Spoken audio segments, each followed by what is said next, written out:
The park was silent, a sanctuary of golden leaves and drifting wind until Officer Brody Miller decided the quiet offended him, spotted an old black man on a bench scattering seed for birds, and saw only an opportunity.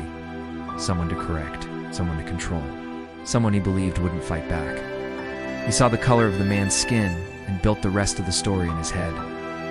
Vagrant, loiterer, criminal, waiting for a reason. He snapped the cuffs on with a smirk, brushing aside the man's calm warnings as if they were background noise. He didn't know the vagrant was Titus Thorna, retired police chief with 3 decades of service and a Medal of Valor. He didn't know he was laying hands on a legend. He didn't know that before the sun dipped, his career would be bleeding out on a desk hand. A war would begin. A war that would end with one man confined to a wheelchair, and the other standing taller than ever. This is the story of what happens when arrogance collides with experience. The Tuesday afternoon sun in Oak Haven filtered down in pale, diluted gold, slipping through the turning leaves of massive oaks. The neighborhood wore its wealth like perfume-manicured lawns, silent pathways, perfection pressed into every blade of grass. For Titus Thorne, this park was the closest thing to peace he had known since he left the blood-slicked chaos of Detroit. At 68, Titus carried his history the way some men carried scars quietly, but permanently. He sat on the wrought iron bench with a straight spine and squared shoulders, posture shaped by decades under a Kevlar vest. To anyone looking casually, he was just a grandfather catching his breath. To anyone paying attention, he was a man who had earned his rest. On his lap sat a small paper sack filled with premium birdseed, sunflower hearts, millet, crushed peanuts. "There you are," Titus murmured, his voice a deep, gravelly bass that seemed to hum in the air. "Easy now, there's enough for everybody." His dark eyes softened as he watched them. For 30 years, those eyes scanned crowds for danger. Now, they watched birds. The peace didn't shatter with a sound. It shattered with a shadow. A presence blocked the sunlight. Gravel crunched slow, deliberate. Military-style boots. Titus didn't look up immediately. He dusted his hands together, slow and methodical. He inhaled cheap cologne, gun oil. Authority warned too loudly. "Get up." The voice was young, tight, strained with borrowed power. Titus turned his head. 5 feet away stood Officer Brody Miller, mid-20s. Buzz cut a week overdue. His uniform stretched at the seams not from muscle, but from softness, concealed beneath a tactical vest burdened with gear. "Afternoon, officer," Titus said evenly. "Can I help you?"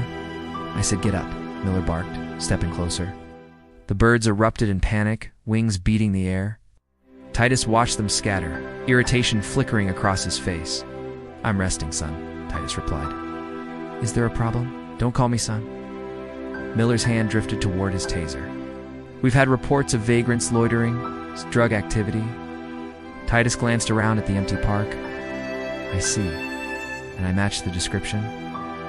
"You matched the profile," Miller said, eyes raking over him with open contempt. "Expensive coat. Middle of a workday, probably stolen. Let's see some ID."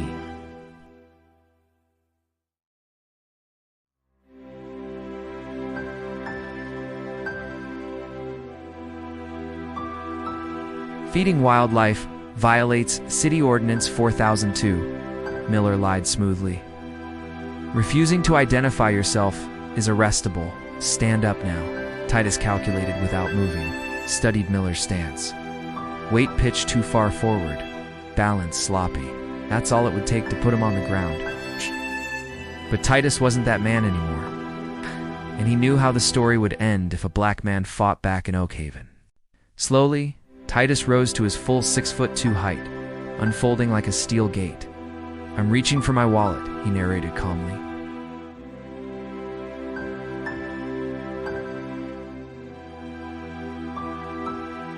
"This is unnecessary. Do it." The taser came out in a flash. A red laser dot trembled against the wool of Titus's coat. Titus went still. He looked at the dot, then at Miller. "We're making a mistake," he said softly. "A very expensive mistake. Turn around." Miller shoved him against the bench. "You're under arrest. Loitering, resisting, disorderly conduct." He yanked Titus's wrists back and clamped the cuffs down tight. "Too tight," metal bit bone. "These are too tight." Titus stated evenly. You should be able to fit a pinky between cuff and wrist. Shut up, Miller grunted, pushing him forward. Don't tell me how to do my job. Let's see how smart you are in a holding cell, Grandpa.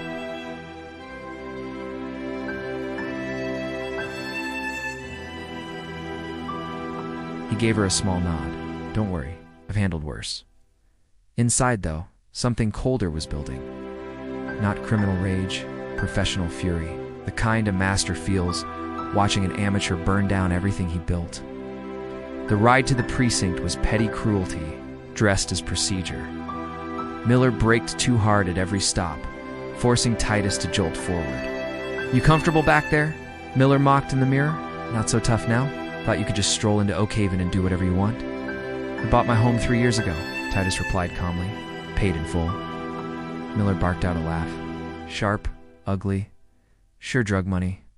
Or you rob a bank back in the day. He memorized the badge number, 4,922. He noted the time. He listed violations like entries in a ledger. No Miranda. Excessive force. No probable cause. Unsafe transport. The Oak Haven police station stood a head brick in glass, pristine and quiet. Nothing like Detroit's 12th precinct. This place felt like a library that happened to issue firearms. Miller yanked him out and paraded him inside, chin high, expecting applause.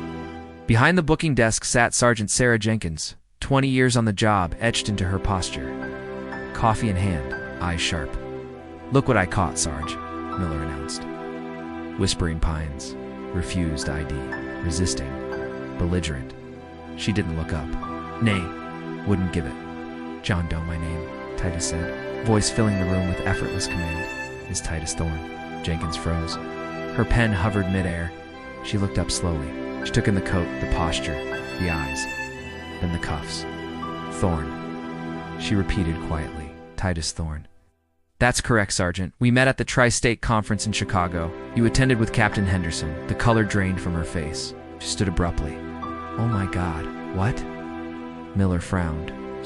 I'll put him in cell 2. Miller, Jenkins said, stepping around the desk, hands trembling. Take those cuffs off now. He's under arrest. I said now. The room went silent. Do you know who this is? She hissed. Miller blinked. He's nobody. Feeding birds. This is Chief Titus Thorne, retired chief of Detroit's 12th precinct. The man who wrote the SOP on urban de-escalation. He's a legend. Miller's face drained. The vagrant vanished. In his place stood something immovable. The keys? Titus said calmly. My wrists are swelling. Miller fumbled, hands shaking, finally unlocking the cuffs. Titus rubbed the red marks thoughtfully.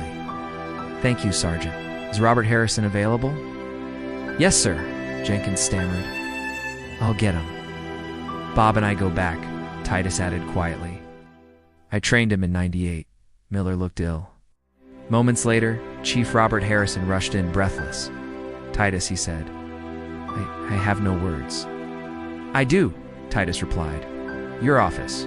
Bring Officer Miller. The reprimand inside that office would be retold for years. He profiled me, Titus said evenly, saw a black man, and decided the rest. No investigation. Immediate escalation. Brody, what were you thinking? Harrison demanded. He looked suspicious, Miller muttered weakly. He was loitering.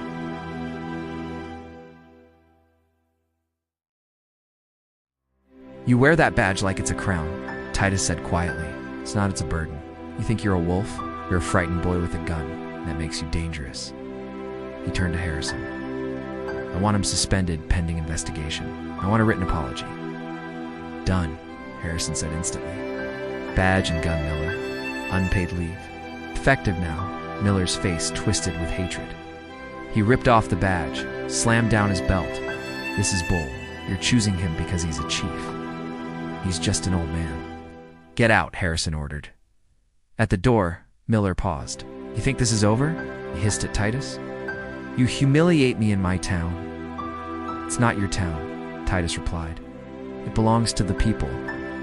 Leave before I add insubordination. The door slammed. Silence followed. I'm sorry, Harrison muttered. You'd better handle him, Titus warned. Because if he comes near me again, I won't call you. I'll call my attorneys. And you know how I handle threats. Harrison did. Titus walked out free. But he knew the type. Men like Miller didn't learn. They simmered, they plotted, and he was right. The war had only just begun. 2 weeks passed. Gold leaves turned brittle brown. Titus returned to the park, but the peace felt thinner. It started.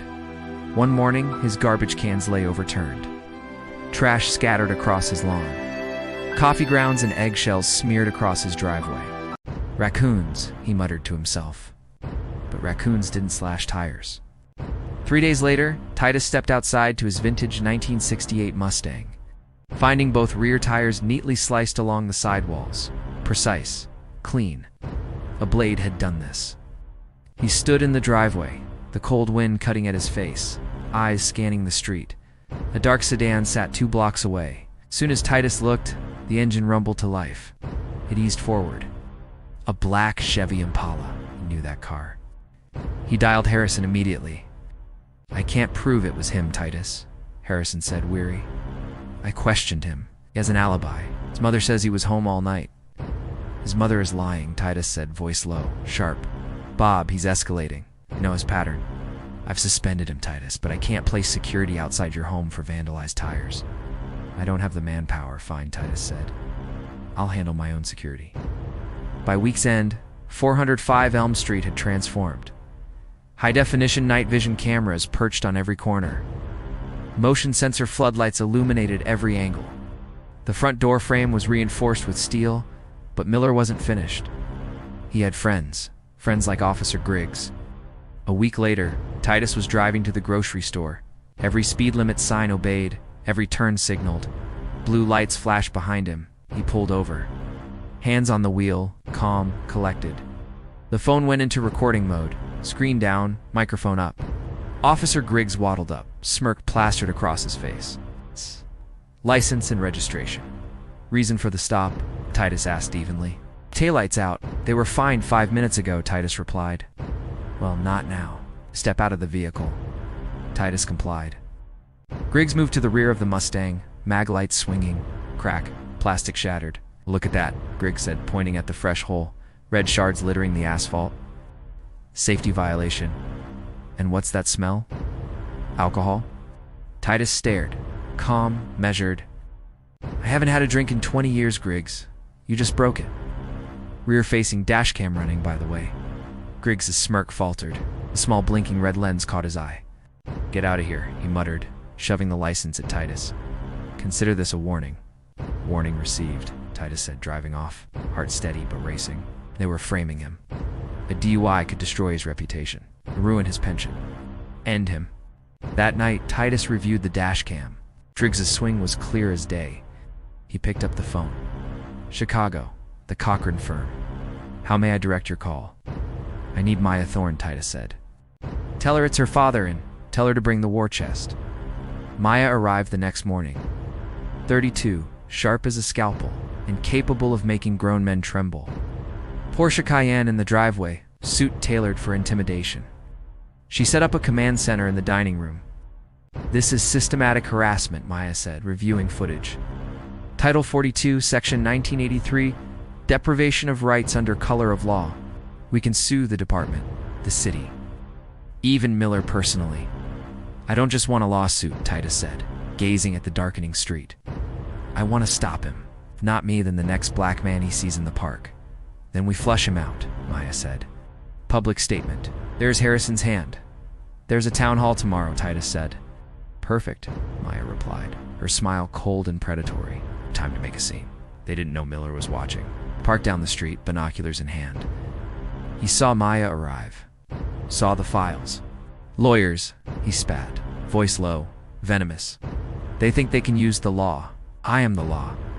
He swigged whiskey from a flask, thumbed a burner phone, typing a message to the Blue Shield, his private group chat. Target is bringing in legal. Accelerate timeline. Who's with me? 3 dots. Then, we got your back, brother. Let's teach them a lesson. The storm was coming. This time it would be more than a broken taillight. The Oak Haven Community Center gleamed like the town's wealth in Carnegie vaulted ceilings, polished mahogany floors, and the faint scent of beeswax. A normal Wednesday town hall would be dull, fence heights, tulip festival budgets. Tonight, electricity crackled. Titus sat front row, hands on knees, posture rigid. Beside him, Maya Predator in silk laptop ready, projector humming. Neighbors whispered, seeing police cruisers outside his house for weeks. Chief Harrison sat at the stage table, pale, nervous. Beside him, the mayor fidgeted. "The floor is open," the mayor announced, voice trembling. Maya didn't walk. She marched. "My name is Maya Thorne," she began, voice precise, cutting. "Attorney with the Courtroom firm, representing my father, Chief Titus Thorne, against systemic harassment by officers of this precinct." Murmurs ran through the crowd. "We are aware," Harrison interjected. "Internal matter investigation underway." "Investigation is slow, Chief," Maya said. Flick. HDMI cable. Projector lit. Dash cam footage filled the screen. Blue lights. Sunlit street. Griggs approaching the back of the Mustang. Crack. Plastic. "Oops," Griggs's voice mocked from the audio. Mrs. Gable covered her mouth. Maya said, pointing, "Is not policing. It's not policing. It's racketeering." "My father was stopped for a broken taillight, broken during the stop by Griggs Miller's known associate." Timeline flashed. October 4th, illegal detainment of Titus Thorne. October 12th, vandalism of residence. October 15th, tires slashed. Oct. 22, fraudulent traffic stop. Warrant affidavits confirmed a black Chevy Impala at Elm Street. She faced Harrison, voice lethal in its calm. "Chief, you have a rogue, racist element in your department. Terminate Miller and Griggs immediately, or I will file a federal civil rights lawsuit. Your budget, your pension. This town hall will belong to me by the end of the day." Harrison sweat-drenched. Mayor pale as paper. Phones out. Cameras rolling. I have seen enough." Harrison's voice cracked. "Griggs terminated. Miller's suspension upgraded to termination, pending paperwork tomorrow. Corruption purged." Applause erupted. Titus didn't clap. Eyes narrowing. "Cornering a rat didn't kill it, Titbit." 5 miles away, Miller's basement smelled of stale beer and gun oil. Phone in hand, watching the live stream, face contorted. "Terminated," he whispered, throwing the phone. Shattered against drywall. Badge gone. Pension gone. Identity stripped. The burner phone buzzed. The blue shield. "Miller, did you see that?" "Move now." Silence. Then Griggs. "It's over, Brody." "Harrison fired me." "Out." "Deleting chat. Don't contact me." One by one, they vanished. Brotherhood evaporated. Alone. "No," Miller hissed. "Steel safe, rifles, tactical vest. Whiskey. If I go down, I'm taking the chief with me, not Harrison, the real chief." Elm Street. The storm arrived at 1 a.m. Lit-autumn, fury whined, ripped leaves, rain lashed the streets. At 405 Elm, the house was awake. Titus in cargo pants, black tactical sweater, Sig Sauer P226 on the side table. 30 years of police instincts screamed. Something was coming. "Maya, Dad. Safe room now. Not leaving you. Tactical situation. He comes to kill. Go. Lock it." Code phrase only? She hesitated, then obeyed. 2:15 a.m. Motion sensor flickered. Rain blurred the feed, shape between hedges. Low, tactical, weapon ready. One target. Heavy weaponry. Titus moved. Shadows. Silent. Crash. Glass shattered. Miller had smashed his way in. Adrenaline, liquor, rage. Titus. Time for your medicine. Bullets sprayed. Lamps shattered. Sofa torn. Click empty magazine. Miller fumbled. Titus struck. 3 strides. Rifle barrel grabbed, but of Sig into solar plexus. Oof. Miller doubled. Air expelled. Leg sweep. Floor polished. Rifle skittered. Backup Glock. Kicked away. Zip ties ready. Hands behind back. 911 ambulance. Intruder down. Pain sobs. Titus pressed clean towel. Pain is a great teacher. Brody. Listen. Sirens. The storm ended. Or ended. The chief held the line. Courtroom. Media from New York to LA. Headline: The retired chief versus the rogue cop. Miller, gaunt, arm and sling, arrogance gone. Titus, uniform pristine, medal of valor gleaming. Maya, special consultant, architect of his ruin. Warrant? She asked. I had probable cause. No warrant. Elderly man in living room. 2 a.m., intoxicated, back 0.18. Hunting, not serving. Shot at me. Miller screamed. 3 rounds fired first. He neutralized threat, saved your life. Sergeant Jenkins confirmed Miller's racially charged intimidation. Jury deliberated 3 hours. Guilty on all counts. Attempted murder, aggravated assault, deprivation of rights, burglary with deadly weapon. Judge Reynolds. 25 years, no parole, first 15. Bus to Ironwood State for hours. Shackled, hand and foot. Administrative segregation. The whole. 6 by 8, 23 hours alone. 1 hour chain link exercise. Taunts from yard drifted over fence. Yo Officer 4922.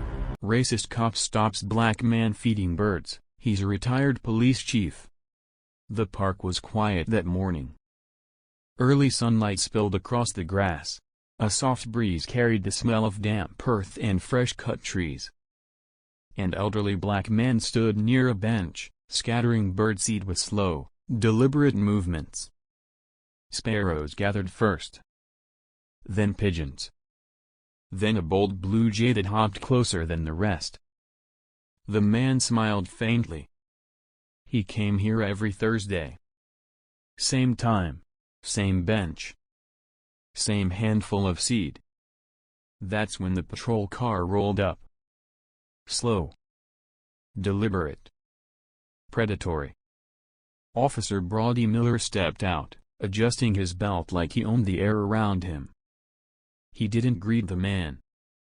Didn't ask a question. Didn't observe the peaceful scene. Instead, he barked. "Hey, you can't do that here." The old man didn't flinch. He simply looked up. Calm, measured. "I'm feeding the birds," he said softly. Miller walked closer. "You people never think the rules apply to you, do you?" The air shifted. The birds scattered. The bench suddenly felt smaller. The old man brushed birdseed from his palm. "And what rule would that be, officer?" Miller smirked. "Littering. Public nuisance. Disorderly conduct if I feel like it." He stepped closer. "ID." The old man studied him for a moment. Not angry. Not afraid.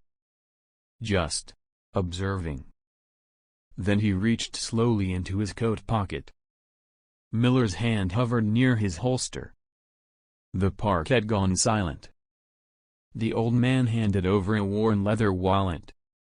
Miller flipped it open carelessly. And froze. The badge inside wasn't decorative. It wasn't fake. It was engraved. Retired. Chief of Police. Titus Thorne. The name echoed in Miller's memory like a gunshot. Titus Thorne wasn't just any former officer.